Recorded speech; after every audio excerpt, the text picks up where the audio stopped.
Uma produção Domínio Público Audiolivros de Aldous Huxley. Admirável Mundo Novo, parte 11. Narração Jaime Maciel. Antes de começar o vídeo, curta, compartilhe e caso ainda não seja inscrito no canal, clique no botão inscreva-se. Quer ouvir mais clássicos da literatura? Confira as nossas playlists. Aproveite o audiolivro. Capítulo 12. Bernard teve de gritar através da porta fechada à chave. O selvagem não queria abrir. Mas todos estão lá esperando por você. Que esperem! Foi a resposta que veio em voz abafada. Mas você sabe muito bem, John, como é difícil ser persuasivo falando em altos brados. Que eu os convidei expressamente para conhecê-lo. Devia ter perguntado primeiro a mim se queria conhecê-los. Mas você sempre veio nas outras vezes, John. É justamente por isso que agora não quero ir mais. Só para me ser agradável, suplicou Bernard com voz tonitruante. Você não quer vir para me ser agradável? Não! Ah, está falando sério? Sim! Em desespero, Bernard gemeu. Mas então, o que hei de fazer? Vá para o inferno! Berrou lá de dentro a voz exasperada. Mas o Arquichantre de Canterbury está aqui hoje. Bernard estava quase chorando. Ai, Ataqua! Somente em Zune podia o selvagem expressar adequadamente o que pensava a respeito do Arquichantre. Hani! Acrescentou, como se refletisse melhor. Em seguida, com que sarcástica ferocidade, Sonzezotsema! E cuspiu no chão, como o teria feito Pope. No fim, Bernard foi obrigado a retirar-se de cabeça baixa, diminuído para o seu apartamento, e comunicar aos impacientes convidados que o selvagem não apareceria aquela noite. A notícia foi recebida com indignação. Os homens ficaram furiosos por terem sido induzidos a tratar cortesmente aquela criatura insignificante, de reputação duvidosa e opiniões heréticas. Quanto mais elevada era a posição deles na hierarquia, mais profundo era o seu ressentimento. Pregar uma peça destas em mim! Repetia constantemente o Arquichantre. A mim! Quanto às mulheres, estavam indignadas por sentirem que haviam sido possuídas dolosamente por um homenzinho miserável em cujo bocal fora posto álcool por engano, por uma criatura que tinha o físico de um gama menos. Era uma afronta, e elas o proclamaram em tom cada vez mais alto. A diretora de Eton foi particularmente dura. Somente Lenina não disse nada. Pálida, com os olhos azuis velados por uma melancolia pouco habitual, estava sentada a um canto, separada dos que a cercavam por uma emoção de que não participavam. Fora aquela reunião dominada por um estranho sentimento de exultação ansiosa. Dentro em pouco, pensara ao sair da sala. Eu o estarei vendo, falando com ele, dizendo-lhe, pois viera com sua resolução tomada, que gosto dele, mais do que de qualquer outro homem que eu tenha jamais conhecido. E então ele dirá, talvez... Que diria ele? O sangue subira-lhe às faces. Por que se mostrou tão estranho aquela noite depois do cinema sensível? Tão esquisito e, no entanto, estou absolutamente certa de que ele gosta mesmo um pouco de mim. Estou certa, pensava ela. Foi neste momento que Bernard fez sua comunicação. O selvagem não compareceria. Lenina sentiu de súbito todas as sensações normalmente experimentadas no início de um tratamento de sucedâneo de paixão violenta, uma sensação de vácuo atroz, uma apreensão ofegante, náuseas. Parecia-lhe que o coração deixara de pulsar. Talvez seja porque não gosta de mim, pensou. E em seguida, essa possibilidade se tornou uma certeza indiscutível. John se recusara a vir porque não gostava dela. Não gostava dela. É realmente demais, declarou a diretora de Eton ao diretor dos crematórios e da recuperação do fósforo. Quando penso que cheguei a... Sim, fez-se ouvir a voz de Fanny Crowley. É a pura verdade essa história do álcool. Conheço alguém que conhecia uma pessoa que trabalhava no depósito de embriões naquele tempo. Essa pessoa contou à minha amiga, que por sua vez me contou. É verdadeiramente lamentável, disse Henry Foster, manifestando sua simpatia ao Arquichantre. Talvez lhe interesse saber que o nosso ex-diretor esteve a ponto de transferi-lo para a Islândia. Perfurado por cada uma das palavras que diziam, o inflado balão da autoconfiança de Bernard se esvaziava agora por 1000 orifícios. Pálido, aturdido, abjeto e agitado, ia e vinha por entre seus convidados gaguejando desculpas incoerentes, assegurando-lhes que, na próxima vez, o selvagem por certo estaria presente, suplicando-lhes que se sentassem e aceitassem um sanduíche de carotina, uma fatia de torta de vitamina A, uma taça de pseudo-champanhe. Os convidados comiam, mas não lhe davam atenção. Bebiam e mostravam-se francamente rudes com ele, ou falavam a seu respeito uns com os outros, em voz alta e de maneira ofensiva, como se não estivesse presente. E agora, meus amigos, disse o Arquichantre de Canterbury, com aquela voz sonora que se dirigia a coros durante as cerimônias do dia de Ford. Agora, meus amigos, creio que é chegado, talvez, o momento. Levantou-se, pôs o copo sobre a mesa, sacudiu de seu colete de viscose roxa as migalhas de uma abundante refeição e dirigiu-se para a porta. Bernard precipitou-se para detê-lo. Será realmente preciso, Sr. Arquichantre? Ainda é muito cedo e esperava que o senhor...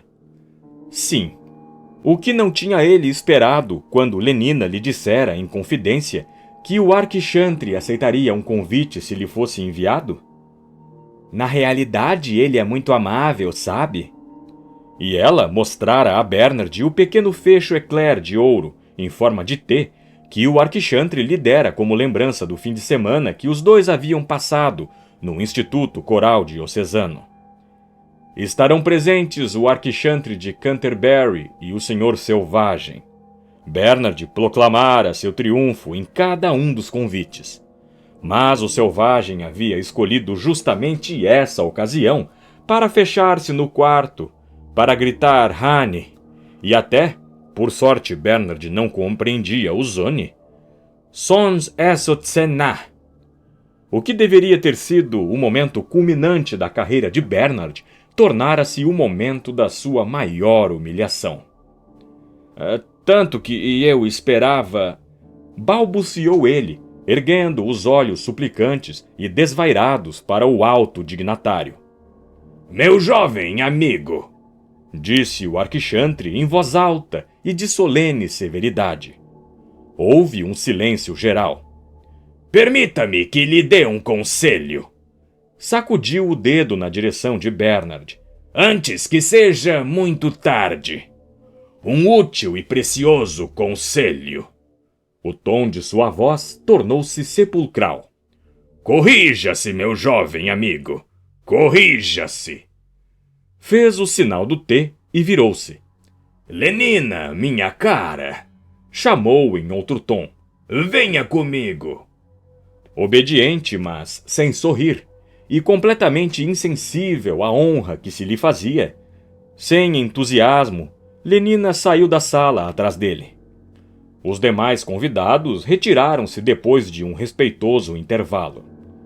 O último bateu com a porta. Bernard ficou só, esmagado, completamente desinflado. Atirou-se numa cadeira e, cobrindo o rosto com as mãos, começou a chorar. Ao fim de alguns minutos, entretanto, mudou de parecer e tomou 4 comprimidos de soma. Lá em cima, no seu quarto, o selvagem lia Romeu e Julieta. Lenina e o Arquixantre desceram no terraço do Instituto Coral. Vamos depressa, meu jovem amigo. Quero dizer, Lenina. Chamou com impaciência o Arquixantre, que esperava junto à porta do elevador. Lenina, que se havia retardado um momento para contemplar a lua, baixou os olhos e apressou-se a atravessar o terraço para reunir-se a ele. Uma nova teoria biológica. Era o título do trabalho que Mustapha Monde acabava de ler. Ficou sentado algum tempo, as sobrancelhas franzidas meditativamente. Depois, tomou a pena e escreveu sobre a página de rosto. A maneira pela qual o autor trata matematicamente a concepção de finalidade é nova e extremamente engenhosa, mas herética, e no que diz respeito à ordem social presente, perigosa e potencialmente subversiva. Não publicar. Sublinhou essas palavras. O autor será mantido sob vigilância especial. Sua transferência para o posto de Biologia Marinha de Santa Helena poderá tornar-se necessária. Uma lástima, pensou enquanto assinava. Era um trabalho magistral. Mas, se começasse a admitir explicações de ordem finalística, bem, não se sabia qual poderia ser o resultado. Era o tipo de ideia que poderia facilmente descondicionar os espíritos menos estáveis das castas superiores, que poderia fazê-los perder a fé na felicidade como soberano bem e levá-los a crer, ao invés disso, que o objetivo estava em alguma parte além e fora da esfera humana presente. Que a finalidade da vida não era a manutenção do bem-estar, e sim uma certa intensificação, um certo refinamento da consciência, uma ampliação do saber. O que, refletiu o administrador, bem poderia ser verdade, mas inadmissível nas circunstâncias presentes. Retomou a pena e, sob as palavras "não publicar", riscou um segundo traço, mais espesso, mais preto que o primeiro. Depois suspirou. Como seria divertido, pensou, se não se tivesse de pensar na felicidade. De olhos fechados, a fisionomia radiante e estática, John declamava docemente no vazio. Ah, é dela que a tocha aprende a luzir com fulgor. Sua beleza junto ao rosto escuro da noite. É qual joia soberba presa à orelha de um etíope. Bela demais para os usos da vida, preciosa demais para a terra. O T de ouro brilhava no peito de Lenina. Brincalhonamente, o Arquixantre tomou-o entre os dedos. Brincalhonamente, puxou. Creio, disse Lenina de súbito, quebrando um longo silêncio, que seria melhor eu tomar uns 2 gramas de soma. A essa hora, Bernard dormia profundamente e sorria no paraíso pessoal dos seus sonhos. Sorria. Mas, inexoravelmente, a cada 30 segundos, o ponteiro dos minutos do relógio elétrico acima de sua cabeça pulava para a frente, com um estalido quase imperceptível. Clique, clique, clique. E amanheceu. Bernard retornou às misérias do espaço e do tempo. Foi num estado de desânimo total que tomou o táxi para o trabalho no centro de condicionamento. A embriaguez do sucesso havia se dissipado. Voltara sobriamente ao seu velho eu, e em contraste com o balão temporário das últimas semanas, O eu antigo parecia ser, como nunca, mais pesado do que a atmosfera ambiente. A esse Bernard desinflado, o selvagem demonstrou uma inesperada simpatia. Você está mais parecido com o que era em Malpaís, disse ele, quando Bernard lhe contou sua lastimosa história. Lembra-se da primeira vez que nós conversamos, na frente da pequena casa? Você se parece com o que era então. Porque sou infeliz de novo. Essa é a razão. Pois bem, eu preferiria ser infeliz a ter essa espécie de felicidade falsa e mentirosa que você gozava aqui. Essa é boa, retrucou Bernard com amargura. Quando foi você a causa de tudo, recusando a comparecer à minha reunião e voltando todos contra mim? Ele sabia que o que estava dizendo era absurdamente injusto. Reconhecia intimamente e, por fim, admitiu em voz alta a verdade do que o selvagem lhe dizia agora sobre o nenhum valor de amigos que, por motivos tão insignificantes, podiam transformar-se em inimigos e perseguidores. Mas embora soubesse e reconhecesse tudo isso, embora o apoio e a simpatia do amigo fossem agora seu único consolo, Bernard continuou a alimentar perversamente, ao mesmo tempo que uma afeição sincera, um secreto ressentimento contra o selvagem, e a meditar uma campanha de pequenas vinganças contra ele. Guardar ressentimento contra o Arquichantre era inútil. Tampouco havia possibilidade de vingar-se do enfrascador-chefe ou do predestinador adjunto. Como vítima, o selvagem tinha, para Bernard, uma superioridade enorme sobre os outros. Era acessível. Uma das principais funções de um amigo é suportar, sob forma atenuada e simbólica, os castigos que nós gostaríamos, mas não temos possibilidade de infligir aos nossos inimigos. O outro amigo vítima era Helmholtz. Quando derrotado, Bernard voltou para pedir-lhe novamente a amizade que, em seu período de prosperidade, havia julgado inútil conservar. Helmholtz tornou a dar-lhe, e restituiu-lhe sem uma censura, sem um comentário, como se tivesse esquecido que entre eles houvera um estremecimento. Bernard sentiu-se comovido e ao mesmo tempo humilhado por aquela magnanimidade. Uma magnanimidade tanto mais extraordinária e, por isso mesmo, tanto mais humilhante porque não era devido ao Soma, e sim exclusivamente ao caráter de Helmholtz.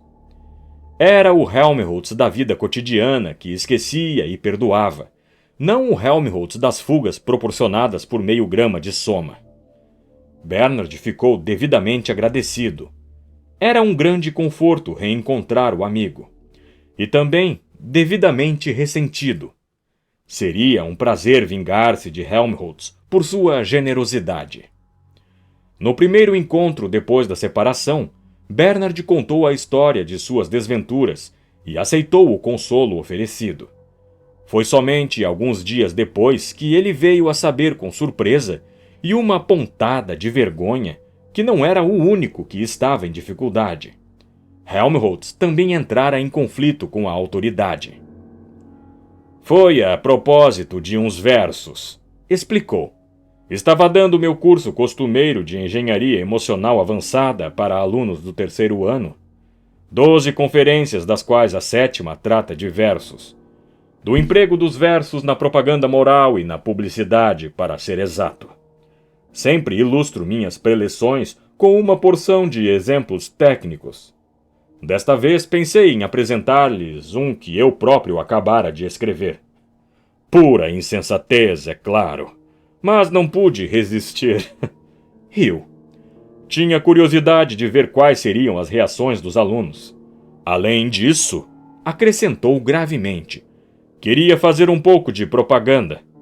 Estava tentando levá-los a experimentar o que eu havia sentido quando escrevi os versos. Ford. Riu novamente. Que escândalo! Fui chamado pelo diretor e ameaçado de expulsão imediata. Sou um homem marcado. Mas que versos eram esses? Perguntou Bernard. Eram sobre a solidão. Bernard arqueou as sobrancelhas. Vou recitá-los se você quiser. E Helmholtz começou. A sombra de um dia de conselho vaga em torno. Em eco veloz, meia-noite por sobre a cidade. Ressoa em toda a cena vazia. Lábios fechados, rostos a dormir. Máquinas quietas, paralisadas. Lugares mudos, ora desertos, que não faz muito o povo habitava. Esses silêncios ao mesmo tempo, tristes, alegres, doces, sonoros, todos falando, mas com que voz? Sim, com que voz? Ah, isso ignoro. A ausência dos braços de Susana, a falta dos beijos de Egéria. Seus corpos, sem motivo, ausentes. Este vazio que me contraria acaba formando uma presença. Loucura vã. E, entretanto, por absurda que seja a origem, esta sombra em que só o nada povoa melhor, miragem, bolha, o grande vácuo sutil da noite, do que o objeto com que se copula tão tristemente. Assim me parece. Bem, eu lhes apresentei isso como exemplo e eles me denunciaram ao diretor. Não me surpreende, disse Bernard. Isso está completamente em desacordo com tudo o que lhes foi ensinado durante o sono. Lembre-se, martelaram-lhes pelo menos 250 mil vezes a advertência contra a solidão. Eu sei, mas queria ver que efeito produziria. Pois bem, agora você viu. Helmholtz limitou-se a rir. Sinto, disse após um silêncio, que estou começando a ter alguma coisa sobre a qual escrever. Que estou começando a ser capaz de usar aquele poder que sinto existir em mim. Aquele poder suplementar latente. Alguma coisa parece que está vindo a mim. Apesar de todas as dificuldades, pensou Bernard, ele parecia profundamente feliz. Helmholtz e o selvagem logo simpatizaram um com o outro. Tanto, na verdade, que Bernard sentiu uma ferroada de ciúme. Em todas aquelas semanas, ele nunca pudera chegar a uma intimidade tão completa com o selvagem quanto a que Helmholtz alcançara imediatamente. Observando-os, ouvindo suas conversas, arrependia-se às vezes, cheio de ressentimento, de os ter aproximado. Tinha vergonha de seu ciúme, e para não o sentir, alternadamente empregava a sua força de vontade e recorria ao soma. Os seus esforços, porém, não tiveram muito êxito, e entre as fugas do soma havia forçosamente intervalos. O odioso sentimento voltava sempre. No terceiro encontro com o selvagem, Helmholtz recitou-lhe seus versos sobre a solidão. Que acha deles? Perguntou ao terminar. O selvagem sacudiu a cabeça. Ouça isso, foi a sua resposta, e abrindo com a chave a gaveta onde guardava seu livro roído pelos ratos, tirou-o e leu. Que o pássaro de forte gorjeio sobre a solitária árvore da Arábia seja arauto triste e seja trombeta. Helmholtz ouviu com uma excitação crescente. Depois de solitária árvore da Arábia, teve um sobressalto.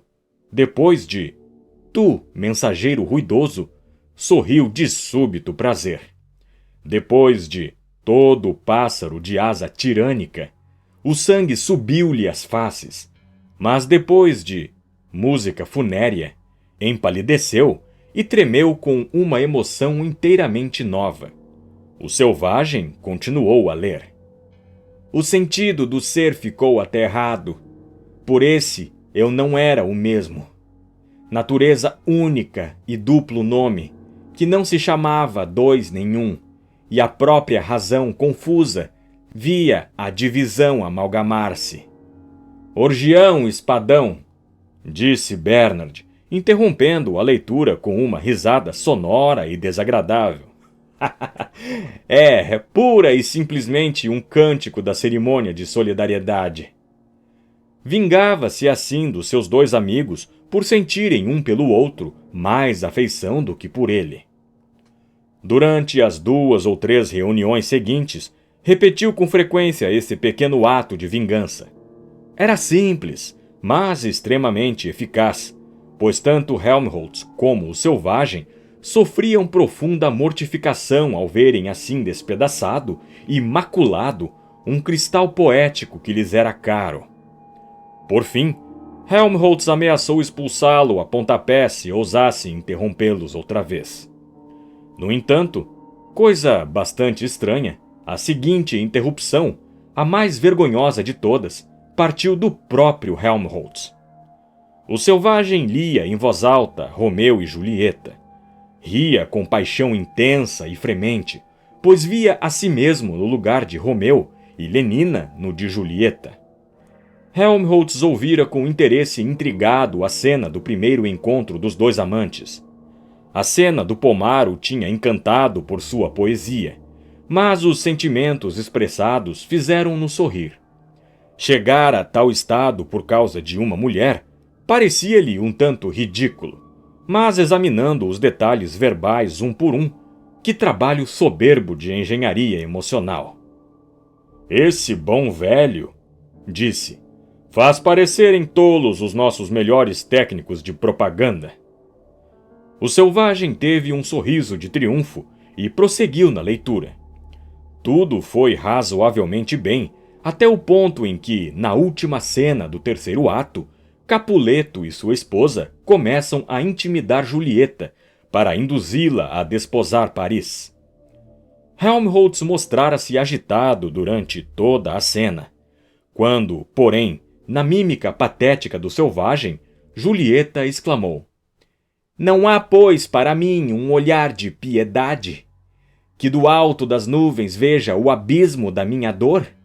Oh, minha doce mãe, não me repilas.